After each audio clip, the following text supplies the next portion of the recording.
Seseorang yang dianggap musuh negara tapi sekarang justru dikenang sebagai pahlawan nasional.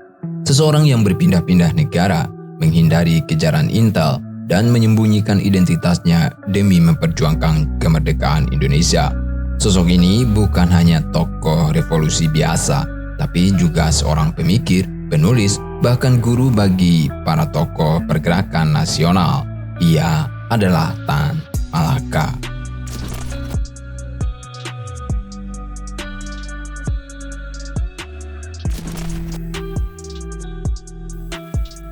Tan Malaka adalah pengajar filsuf pejuang kemerdekaan Indonesia, pendiri Partai Murba, salah satu pahlawan nasional Indonesia, dan penulis Nar de Republik Indonesia, buku pertama yang ditulis oleh pribumi Hindia Belanda untuk menggambarkan gagasan Hindia Belanda yang merdeka sebagai Indonesia.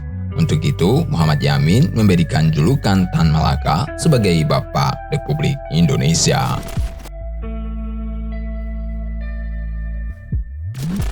Keluarga dan masa kecil. Nama lengkap Tan Malaka adalah Ibrahim Gelar Datuk Sultan Malaka. Nama aslinya adalah Ibrahim, tetapi ia dikenal baik sebagai seorang anak dan orang dewasa sebagai Tan Malaka, sebuah nama kehormatan dan semi bangsawan. Ia mewarisi latar belakang bangsawan ibunya. Ia lahir di Nagari Pandam Gadang, Gunuang Omeh, 50 kota, yang saat itu berada di bawah kekuasaan Hindia Belanda. Tanggal lahir Tan Malaka tidak jelas dan bervariasi dari sumber ke sumber, tetapi kemungkinan antara tahun 1894 dan 1897. Tetapi dari sumber lain mengatakan Tan Malaka lahir pada 2 Juni 1897. Ayah Tan Malaka adalah Rasa Caniago, seorang buruh tani, dan ibunya Rangkayosina Simabur, putri seorang tokoh terpandang di desa tersebut. Sebagai seorang anak, Tan Malaka tinggal bersama orang tuanya di Suliki dan belajar ilmu agama dan dilatih dalam seni bela diri pencak silat. Pada tahun 1908, Tan Malaka bersekolah di Quebec School yang kini sebagai SMA Negeri 2 Bukit Tinggi, sekolah guru negeri di Fort de Kock di Quebec School. Tan Malaka belajar bahasa Belanda dan menjadi pemain sepak bola yang terampil. Menurut gurunya Horensma, meskipun Tan terkadang tidak patuh, dia adalah murid yang sangat baik. Ia lulus pada tahun 1913 dan kembali ke desanya. Kepulangannya akan ditandai dengan penganugerahan gelar adat yang tinggi sebagai datuk dan tawaran tunangan. Namun dia hanya menerima gelar. Dia berhasil mendapatkan uang dari desa untuk melanjutkan pendidikannya ke luar negeri, dan dia berlayar ke Rotterdam pada tahun yang sama. Sesampainya di Belanda, Tan Malaka awalnya mengalami gegar budaya. Di sana dia sangat meremehkan iklim Eropa Utara. Akibatnya ia terinfeksi radang selaput dada pada awal 1914 dan ia tidak sepenuhnya pulih sampai 1915. Selama berada di Eropa, ia menjadi tertarik pada sejarah revolusi serta teori revolusi sebagai sarana untuk mengubah masyarakat. Inspirasi pertama tentang masalah ini adalah dari buku De France Revolutie yang awalnya diberikan oleh G. Horensma. Buku tersebut merupakan terjemahan bahasa Belanda dari sebuah buku oleh sejarawan Jerman, penulis, jurnalis, dan politikus Partai Demokrat Sosial Jerman, Wilhelm Bloss, yang berkaitan dengan Revolusi Prancis dan peristiwa sejarah di Prancis dari tahun 1789 hingga 1804. Setelah Revolusi Rusia Oktober 1917, Tan Malaka menjadi semakin tertarik pada komunisme dan sosialisme reformis. Mulai membaca karya-karya Karl Marx, Friedrich Engels, dan Vladimir Lenin. Dia juga mulai membaca karya-karya Friedrich Nietzsche yang menjadi salah satu panutan politik awalnya. Selama ini, Tan Malaka semakin tidak menyukai budaya Belanda. Sebaliknya, ia lebih terkesan pada budaya Jerman dan Amerika Serikat. Dia bahkan mendaftar untuk Angkatan Darat Jerman, tetapi ditolak karena tentara tidak menerima orang asing pada saat itu. Di Belanda, ia bertemu Hans Nevlid, salah satu pendiri Indische Sosial Demokratische Vereniging yang merupakan cikal bakal Partai Komunis Indonesia. Tan Malaka juga tertarik pada Sosial Demokratische Onderwijzers Vereniging atau Persatuan Guru Sosial Demokrat. Pada November 1919, Tan Malaka lulus dan menerima diploma Hulpatste. Masa awal perjuangan, pengajaran, dan jurnalisme. Setelah lulus, Tan Malaka meninggalkan Belanda dan kembali ke desanya. Ia menerima tawaran pekerjaan dari Dr. Jansen untuk mengajar anak-anak kuli perkebunan tembakau di Saneba, Tanjung Morawa, Deli, Sumatera Timur. Dia pergi ke sana pada bulan Desember 1919, tetapi mulai mengajar hanya pada bulan Januari 1920. Dia menghasilkan propaganda subversif untuk kuli yang dikenal sebagai Deli Spor dan mulai belajar tentang kemerosotan masyarakat adat yang telah terjadi. Selain mengajar, ia menjalin kontak dengan ISDV dan menulis beberapa karya untuk Pers. Sebagai seorang jurnalis, ia menulis tentang perbedaan mencolok dalam kekayaan antara kapitalis dan pekerja. Dalam salah satu karya yang paling awal, Tanah Orang Miskin, yang disertakan dalam Het Vrije Woord edisi Maret 1920. Tan Malaka juga menulis tentang penderitaan para kuli di Sumatera Pos.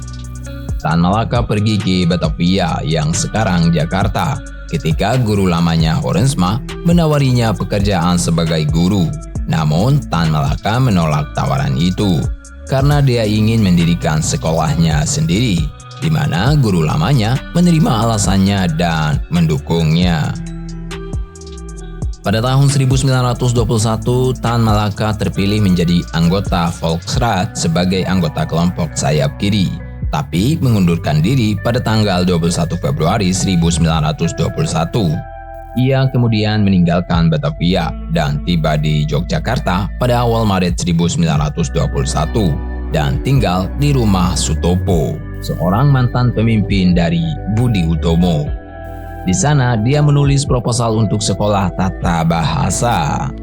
Di Yogyakarta, Tan Malaka mengikuti muktamar kelima organisasi Sarekat Islam dan bertemu dengan sejumlah tokoh Islam terkemuka, termasuk Cokro Aminoto, Agus Salim, Darsono, dan Semaun.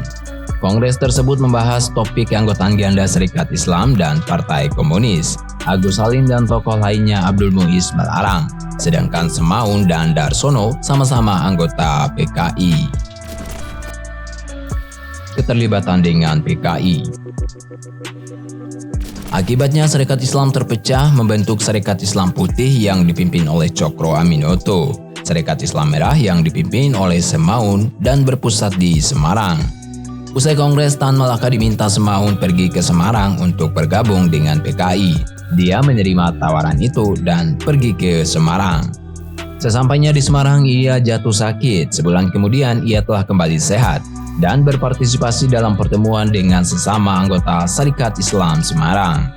Pertemuan tersebut menyimpulkan bahwa diperlukan saingan dari sekolah-sekolah yang dikelola pemerintah. Hal ini menyebabkan terciptanya sekolah baru bernama Sekolah Sarekat Islam yang akan lebih dikenal sebagai Sekolah Tan Malaka. Sekolah tersebut menyebar ke Bandung dan Ternate dengan pendaftaran dimulai pada tanggal 21 Juni 1921. Sekolah-sekolah tersebut merupakan alasan utama bagi gengsi Tan Malaka dan kebangkitan pesat PKI.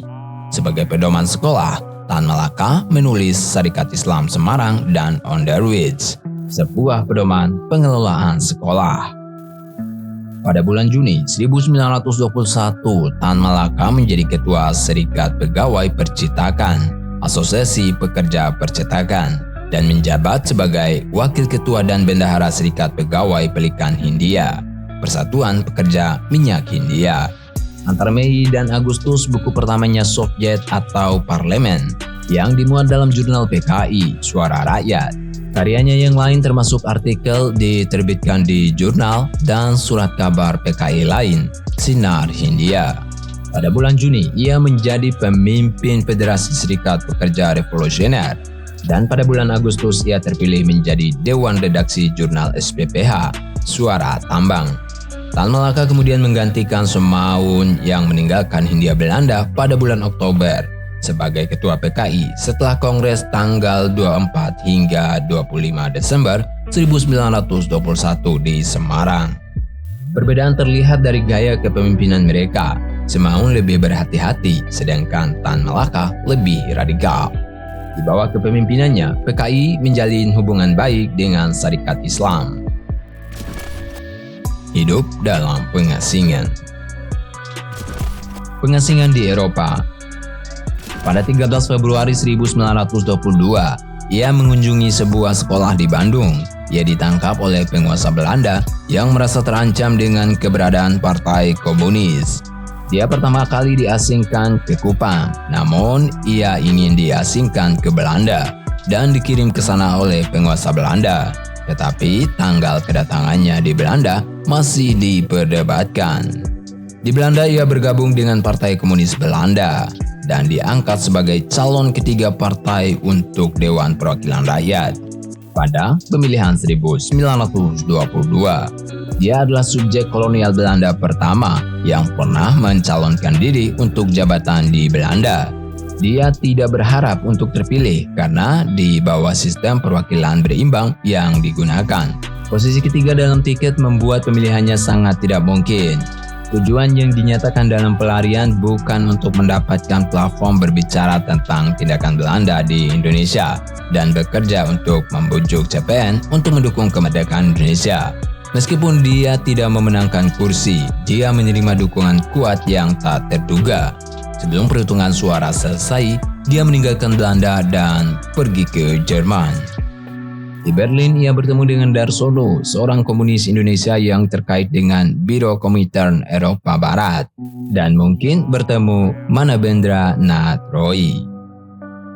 Tan Malaka kemudian melanjutkan ke Moskow dan tiba pada Oktober 1922 untuk berpartisipasi dalam Komite Eksekutif Komintern. Pada Kongres Komintern Dunia keempat di Moskow, Tan Malaka mengusulkan agar komunisme dan pan-islamisme dapat berkolaborasi. Namun usulannya ditolak oleh banyak orang. Pada Januari 1923, ia dan Semaun diangkat menjadi koresponden Serikat Merah Internasional. Selama paruh pertama tahun 1923, ia juga menulis untuk jurnal-jurnal Gerakan Buruh Indonesia dan Belanda. Ia juga menjadi agen Direktur Komintern saat ia melaporkan pleno ECCI pada bulan Juni 1923. Tan Malaka kemudian pergi ke Canton, yang sekarang Guangzhou. Tiba pada bulan Desember 1923 dan mengedit sebuah jurnal bahasa Inggris, The Dawn, untuk sebuah organisasi pekerja transportasi Pasifik. Pada Agustus 1924, Malaka meminta kepada pemerintah Hindia Belanda untuk mengizinkannya pulang karena sakit. Pemerintah menerima ini, tetapi karena persyaratan yang memberatkan, dia akhirnya tidak pulang. Pada bulan Desember 1924, PKI mulai runtuh karena ditindas oleh pemerintah Belanda. Sebagai tanggapan, Tan Malaka menulis Menuju Republik Indonesia yang diterbitkan di Kanton pada April 1925.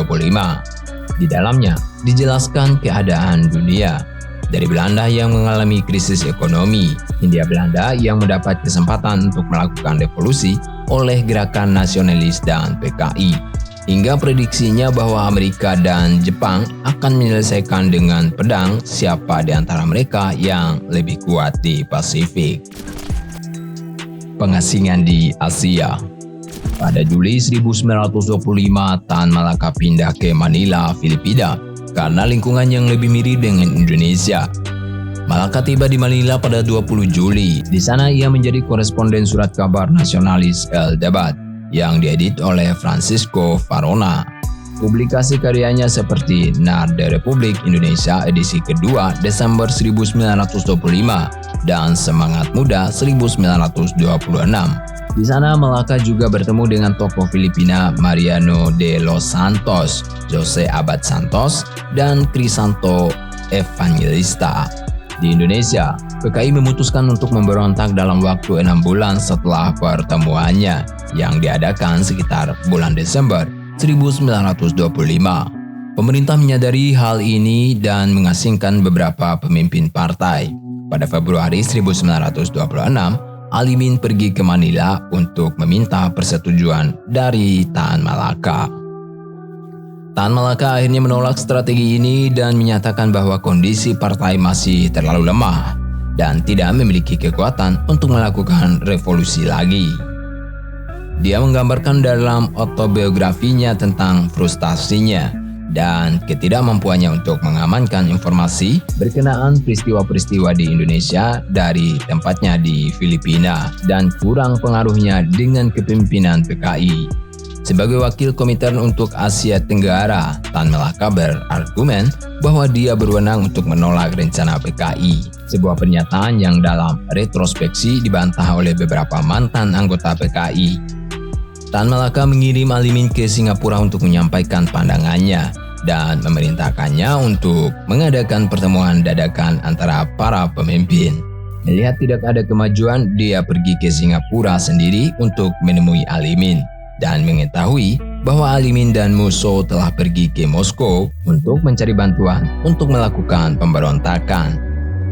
Di Singapura, Tan Malaka bertemu Subakat, pemimpin PKI lainnya. Mereka memutuskan untuk menggagalkan rencana Musso dan Alimin. Selama periode ini, ia menulis Masa Aksi yang berisi pandangannya tentang revolusi Indonesia dan gerakan nasionalis. Dalam buku ini, ia mengusulkan ASEAN, sebuah federasi sosial antara negara-negara Asia Tenggara dan Australia Utara.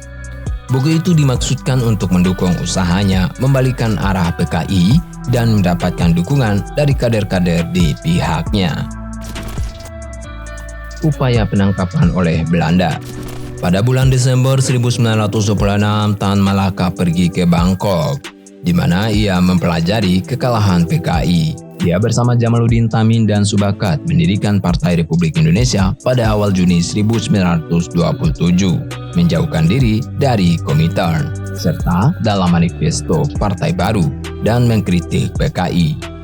Sementara partai memang memiliki keanggotaan kecil di dalam negeri, partai itu tidak pernah tumbuh menjadi organisasi besar. Namun dengan PKI bergerak di bawah tanah, itu adalah satu-satunya organisasi di akhir tahun 1920-an yang secara terbuka menyerukan kemerdekaan segera bagi Indonesia. Beberapa kader partai termasuk Adam Malik, Hairul Saleh, dan Muhammad Yamin. Ia kemudian kembali ke Filipina pada Agustus 1927. Ia ditangkap pada 12 Agustus 1927 atas tuduhan memasuki wilayah Filipina secara ilegal. Dia dibantu oleh Dr. San Jose Abad, membantunya di pengadilan. Namun, dia menerima vonis bahwa dia akan dideportasi ke Amoy, China. Polisi Permukiman Internasional Gulangsu atau Gulangyu diberitahu tentang perjalanan Tan Malaka ke Amoy, menunggunya di pelabuhan dengan maksud menangkapnya untuk diekstradisi ke Hindia Belanda, karena Belanda ingin menangkapnya dan akan membawanya ke kamp konsentrasi Boven-Digel. Tetapi Tan Malaka berhasil melarikan diri ketika kapten dan kru yang simpatik melindunginya, mempercayakan keselamatannya kepada seorang inspektur kapal. Inspektur kapal membawa Tan Malaka ke suatu tempat di desa Seonching dengan kenalan baru. Tan Malaka kemudian pergi ke Shanghai pada akhir tahun 1929. Poise menulis bahwa Malaka mungkin telah bertemu Alimin di sana pada bulan Agustus 1931 dan membuat kesepakatan dengannya bahwa Malaka akan bekerja lagi untuk Komintern. Malaka pindah ke Shanghai pada bulan September 1932 setelah serangan yang dilakukan oleh pasukan Jepang dan memutuskan untuk pergi ke India, menyamar sebagai Cina, Filipina, dan menggunakan nama samaran. Ketika dia berada di Hong Kong pada awal Oktober 1932, dia ditangkap oleh pejabat Inggris dari Singapura dan ditahan selama beberapa bulan. Dia berharap memiliki kesempatan untuk memperdebatkan kasusnya di bawah hukum Inggris dan mungkin mencari suaka di Inggris. Tetapi setelah beberapa bulan diinterogasi dan dipindahkan antara bagian penjara Eropa dan Cina, diputuskan bahwa dia akan diasingkan begitu saja dari Hong Kong tanpa tuduhan. Dia kemudian dideportasi lagi ke Amoy. Tan Malaka kemudian melarikan diri sekali lagi dan melakukan perjalanan ke desa Iwe di selatan China. Di sana, dia dirawat dengan pengobatan tradisional Tiongkok untuk penyakitnya. Setelah kesehatannya membaik pada awal tahun 1936, Tan Malaka melakukan perjalanan kembali ke Amoy dan membentuk sekolah bahasa asing. Abidin Kusno berpendapat bahwa masa tinggal di Shanghai ini merupakan periode penting dalam membentuk tindakan Tan Malaka di kemudian hari selama Revolusi Indonesia pada akhir 1940-an. Kota pelabuhan itu secara nominal berada di bawah kedaulatan Cina, tapi pertama-tama didominasi oleh negara-negara Eropa dengan konsensi perdagangan di kota itu, dan kemudian oleh Jepang setelah invasi September 1932. Penindasan orang Tionghoa yang dia lihat di bawah kedua kekuatan ini, menurut Kusno, berkontribusi pada posisinya yang tanpa kompromi terhadap kolaborasi dengan Jepang atau negosiasi dengan Belanda pada tahun 1940-an. Ketika banyak nasionalis Indonesia terkemuka mengambil sikap yang lebih mendamaikan, pada Agustus 1937, ia pergi ke Singapura dengan identitas Tionghoa palsu dan menjadi guru. Setelah Belanda menyerah kepada Jepang, ia kembali ke Indonesia melalui Penang. Ia kemudian berlayar ke Sumatera, tiba di Jakarta pada pertengahan tahun 1942, di mana ia menulis Madilog. Setelah merasa harus memiliki pekerjaan, ia melamar ke Badan Kesejahteraan Sosial dan segera dikirim ke tambang batubara di Bayah, Pantai Selatan, Banten. Revolusi Nasional Indonesia menjadi oposisi pemerintahan. Setelah proklamasi kemerdekaan Indonesia, Tan Malaka mulai bertemu dengan bangsanya sendiri dan generasi muda. Dia juga mulai menggunakan nama aslinya lagi setelah 20 tahun menggunakan nama samaran. Dia kemudian melakukan perjalanan ke Jawa dan melihat orang-orang kota Surabaya berperang melawan tentara India-Inggris pada bulan November. Ia menyadari perbedaan perjuangan antara rakyat di beberapa tempat dengan para pemimpin di Jakarta. Ia menilai para pemimpin terlalu lemah dalam bernegosiasi dengan Belanda. Solusinya berharap keterputusan yang dirasakan ini adalah dengan mendirikan Persatuan Perjuangan atau Front Perjuangan atau Aksi Bersatu. Sebuah koalisi yang terdiri dari sekitar 140 kelompok yang lebih kecil, terutama tidak termasuk PKI. Setelah beberapa bulan berdiskusi, koalisi tersebut resmi dibentuk dalam sebuah kongres di Surakarta pada pertengahan Januari 1946. Koalisi mengadopsi program minimum yang menyatakan bahwa hanya kemerdekaan penuh yang dapat diterima, bahwa pemerintah harus mematuhi keinginan rakyat, dan bahwa perkebunan dan industri milik asing harus dinasionalisasi. Persatuan Perjuangan memiliki dukungan rakyat yang luas serta dukungan dalam Tentara Republik, dengan Mayor Jenderal Sudirman menjadi pendukung kuat koalisi yang diorganisir Tan Malaka. Pada bulan Februari 1946, organisasi tersebut memaksa pengunduran diri sementara Perdana Menteri Sultan Syahrir, seorang pendukung negosiasi dengan Belanda, dan Soekarno berkonsultasi dengan Tan Malaka untuk mencari dukungannya. Namun Tan Malaka tampaknya tidak mampu menjembatani perpecahan politik dalam koalisinya untuk mengubahnya menjadi kontrol politik yang sebenarnya, dan dia ditangkap tak lama kemudian, dengan Syahrir kembali memimpin Kabinet Soekarno. Mendirikan markas di Blimbing. Setelah dibebaskan, ia menghabiskan bulan-bulan berikutnya di Yogyakarta dan berusaha untuk membentuk sebuah partai politik baru yang disebut Partai Murba atau Partai Proletar. Tetapi tidak dapat mengulangi keberhasilan sebelumnya dalam menarik pengikut. Ketika Belanda merebut pemerintah nasional pada bulan Desember 1948, ia melarikan diri dari Yogyakarta dan menuju ke pedesaan Jawa Timur, di mana ia berharap akan dilindungi oleh pasukan gerilya anti-republik.